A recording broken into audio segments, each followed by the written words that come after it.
കേരളത്തിൻ്റെ ആധുനികകാല സാമൂഹ്യ നവോത്ഥാന ചരിത്രം. സാമൂഹ്യ നവോത്ഥാനം പലപ്പോഴും ഉണ്ടായിട്ടുണ്ട്, ഇനിയും ഉണ്ടാവും. കാരണം സാമൂഹ്യ ജീർണത ഉണ്ടാകുമ്പോഴാണല്ലോ സാമൂഹ്യ നവോത്ഥാനം ഉണ്ടാവുക.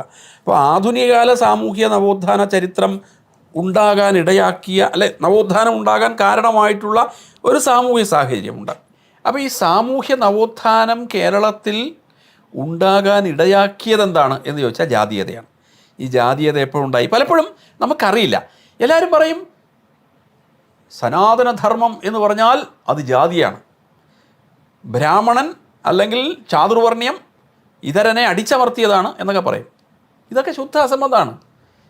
അതുകൊണ്ടാണ് ഞാൻ പലപ്പോഴും സനാതനധർമ്മത്തിൽ ജാതിയില്ല. വൈദിക കാലത്ത് നിങ്ങൾക്ക് ജാതി കണ്ടുപിടിക്കാൻ പറ്റില്ല. നമ്മുടെ ദക്ഷിണ ഭാരതത്തിൽ ഇന്ന് കാണുന്നത്, ഞാൻ പറഞ്ഞല്ലോ, കേരളത്തിലാണ് ഏറ്റവും വലിയ തീവ്രമായ ജാതീയതയുണ്ട്. ഇതെപ്പോഴാണ് ഉണ്ടായത്? അതിനൊരു ചരിത്രമുണ്ട്. സത്യത്തിൽ ലോകത്തിന് മുഴുവൻ മാതൃകയായ ഒരു സാമൂഹ്യ സംവിധാനമായിരുന്നു നമ്മുടെ ദക്ഷിണ ഭാരതത്തിലുണ്ടായിരുന്നത്. അത് എപ്പോഴാണ്? സംഘകാലം. സംഘകാലത്തിൽ ജാതീയതയേ ഉണ്ടായിരുന്നില്ല. അതൊരു സുവർണകാലം തന്നെയായിരുന്നു. പിന്നീട് സംഭവിച്ചെന്താണെന്ന് വെച്ചാൽ, ഈ 7-ാം നൂറ്റാണ്ടിന് ശേഷം നമ്മുടെ കേരളത്തിലെ വലിയ ക്ഷേത്രങ്ങൾ പലതും ഉണ്ടാകുന്നതിന് ശേഷമാണ് മഹാക്ഷേത്രങ്ങൾ. ഈ മഹാക്ഷേത്രങ്ങൾ അത് ആഴ്വാന്മാർ, നായനാന്മാർ എന്ന് പറയുന്നത് ശൈവ വൈഷ്ണവ ഭക്തന്മാരുടെയൊക്കെ ഒരു കാലഘട്ടമാണ്. ഒരു ഭക്തി പ്രസ്ഥാനത്തിൻ്റെ ഒരു പീക്ക് ടൈമാണ്, ഒരു ഘട്ടത്തിലെ ഭക്തി പ്രസ്ഥാനമാണ്. അപ്പോൾ എന്താണെന്ന് വെച്ചാൽ ഭരണാധികാരിമാരൊക്കെ വലിയ വിശ്വാസികളാണ്. അവർ ക്ഷേത്രത്തിന് വേണ്ടി സമ്പത്തുകൾ എഴുതി കൊടുത്തു, സ്വത്തുകൾ കൊടുത്തു. ഇങ്ങനെ ഒരു സുവർണ കാലഘട്ടത്തിൽ നിൽക്കുമ്പോഴാണ് ഈ ചേര-ചോള യുദ്ധം. അതാണ് ഒരു 100 വർഷം നീണ്ടുന്ന യുദ്ധമാണ്, നൂറ്റാണ്ട് യുദ്ധം എന്നാണ് അറിയപ്പെടുന്നത്. നമ്മുടെ കേരളത്തിലെ കളരി സമ്പ്രദായമൊക്കെ പ്രബലമാകുന്ന ആ കാലഘട്ടത്തിലാണ്. കാരണം ഈ യുദ്ധത്തിന് ആവശ്യമാണ്. അപ്പം സർഗാത്മകമായി ഒരു സാമൂഹ്യ രചന നടന്നുകൊണ്ടിരുന്നിടത്തു നിന്നും സംഹാരാത്മകമായ കാര്യങ്ങളിലേക്ക് ജനങ്ങളുടെ ശ്രദ്ധ വന്നു.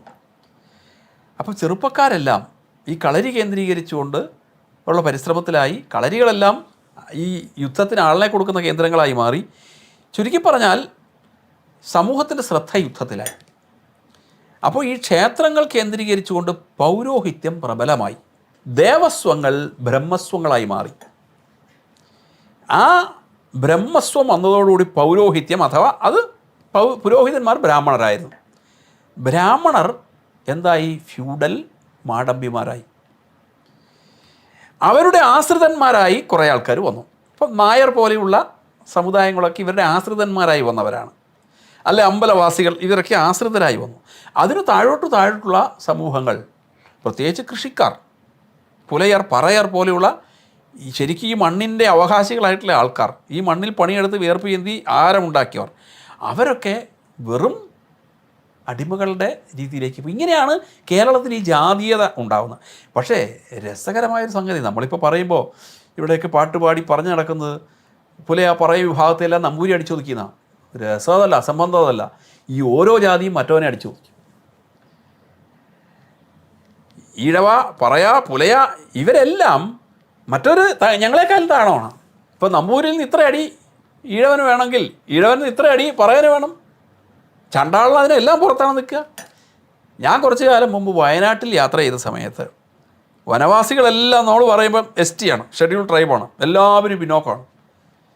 ഇപ്പം ഞാൻ അവിടുത്തെ ചില വനവാസി സുഹൃത്തുക്കളെയുമായിട്ട് ഇങ്ങനെ ഓരോ വനവാസിയുടെയും വീട്ടിൽ കയറിയപ്പം ചിലർ ആ വീട്ടിലേക്ക് കയറാൻ തയ്യാറില്ല.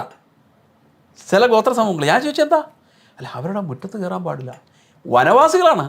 കുറിച്ചിര്, കുറുമര്, മലമ്പണ്ടാരം, ഇങ്ങനെ ഓരോ ഗോത്രങ്ങളാണ്.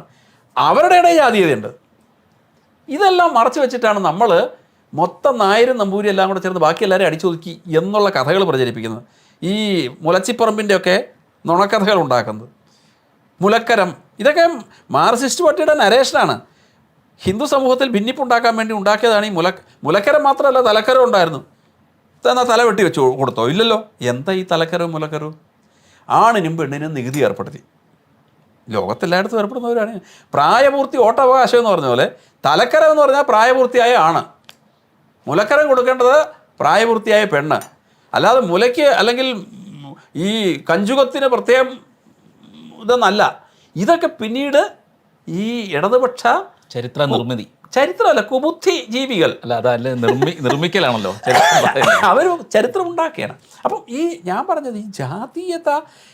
വിറ്റ് കാശാക്കി ഇന്നും ഈ സമൂഹങ്ങളെ പുറമ്പോക്ക് ജീവിതങ്ങളാക്കി അരികി ജീവിതങ്ങളാക്കി നിർത്തുന്നത് നവോത്ഥാനത്തിൽ പങ്കുണ്ട് എന്ന് ഞെളിയുന്നവരാണ്.